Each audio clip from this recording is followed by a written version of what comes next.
11 horas 31 minutos. É hora do Bookster. Aqui no Live, amamos muito. Você já ouviu falar em Roblox? Roblox. O que é isso, né? É um jogo, o Roblox. Nas últimas semanas, chamou bastante atenção o protesto que crianças começaram no jogo Roblox contra o influenciador Felca.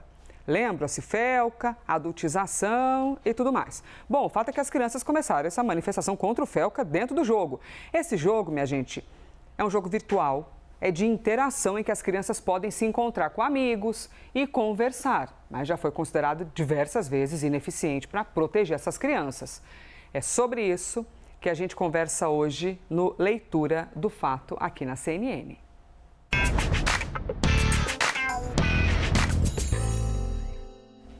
Vamos então falar sobre o que é o Roblox, mas mais do que isso, esse comportamento, né? As crianças, plataforma, incrível, Pedro, que eu fui lendo a informação, tudo parece um grande tubo de ensaio para dar um problema, né? Porque você tem crianças soltas num ambiente em que elas podem virtualmente conversar, já dá um problema. Aí agora tem o Felca, que combateu a adultização. Tamo perdido.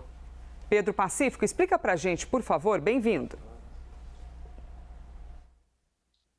Oi, Elisa, boa tarde a todo mundo. Eu digo boa tarde porque eu estou um pouquinho à frente no tempo aqui, atrás de mim, muita neve. Onde você está? Eu tô, chama Val Thorens, nos Alpes franceses. Ó, tudo neve atrás de mim, essa montanha aqui. E mãos geladas, mas vamos falar desse tema que é muito importante. A revolta do Roblox, como ficou assim conhecida, ela traz um debate que precisa ser sim discutido, que é como a gente consegue proteger os adolescentes e as crianças nesse ambiente digital.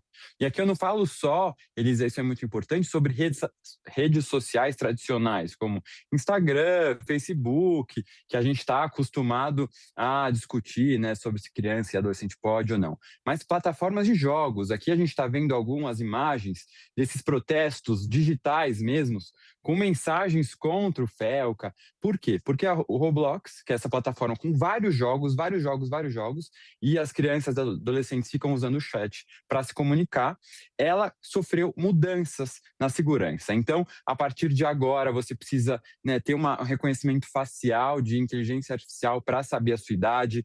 Tem também proibição para menores de 9 anos, aqui a gente fala de crianças mesmo, menores de 9 anos de não poderem usar esse chat.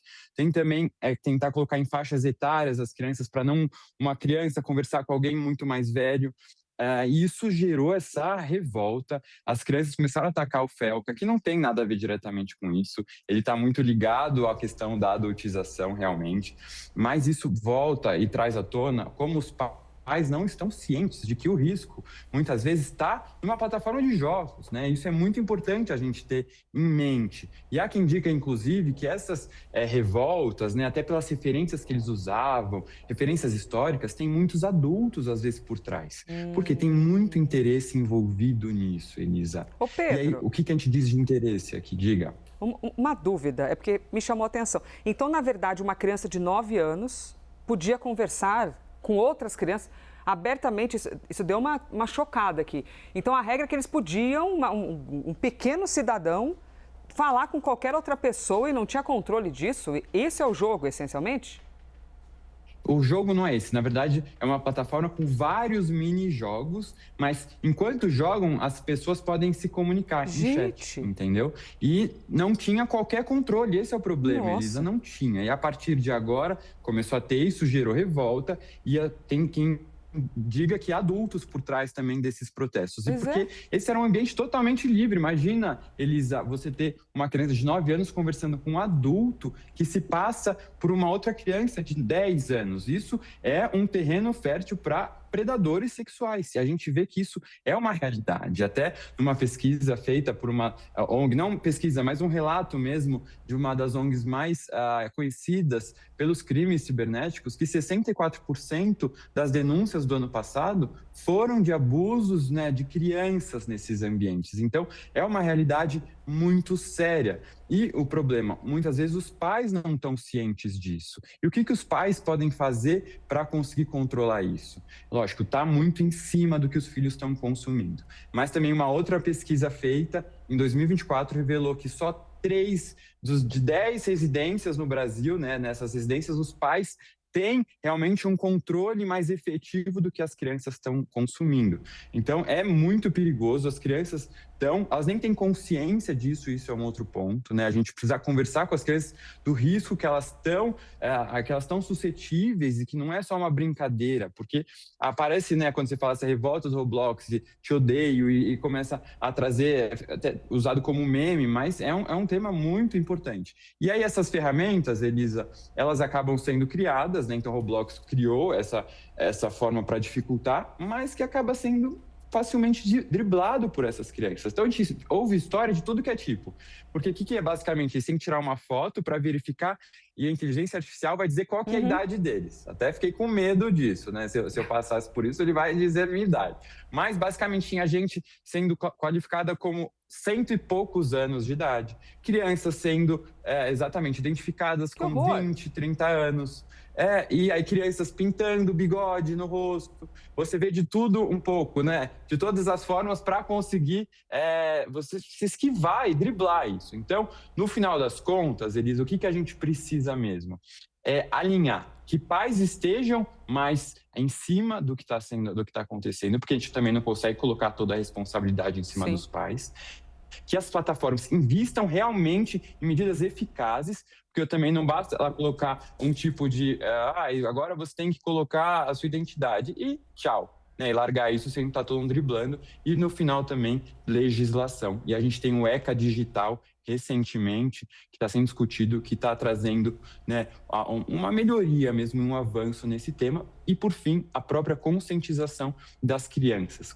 A que riscos estamos expostas, né, por estar nesse ambiente. Mas eu achei um absurdo, realmente, saber que existiam essas plataformas que não tinham qualquer controle. Eles imaginam que isso acontece entre as crianças e com quem está do outro lado, né? E essa coisa de, as crianças têm que ter consciência. Gente, criança é criança, né? A gente já foi criança, a gente sabe, não tem...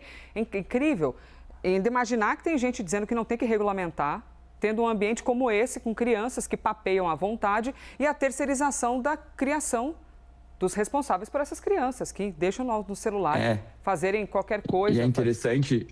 A gente tem em mente, Elisa, que a própria arquitetura dessas plataformas é feita para gerar o máximo de engajamento, para que a criança fique lá. Então, o que acontece? Tem esses chats, tem aquelas moedas digitais. Então, o que acontece? A criança está conversando com alguém que vai prometer dar essas moedas digitais para ela. É muito complicado, né? A criança realmente, como você disse, Elisa, não tem a capacidade de escolher e entender onde ela está se enfiando, porque é muita tentação. É muito interessante aquele ambiente, né? De muito entretenimento e, ao mesmo tempo, um risco muito grande. E a gente se preocupava com Tamagotchi, hein, Pedro Passeio? Olha, vou te falar, nosso problema era o Mario Bros, né? Maiores. Tu vê que o negócio... Bookster, conversando aqui com a gente, mesmo. Pedro Pacífico e a neve, porque eu vi, hein, my friend, que começou a nevar aí também do seu ladinho. Obrigada, Pedro. Você viu? Deu um vento aqui, eu precisei segurar, fiquei com medo de cair, mas tá tudo resolvido agora. Tá escurecendo aqui e semana que vem estamos juntos, Elisa. Muito bom, te vejo semana que vem. Até lá. Esse foi o Bookster com a gente aqui na CNN Brasil.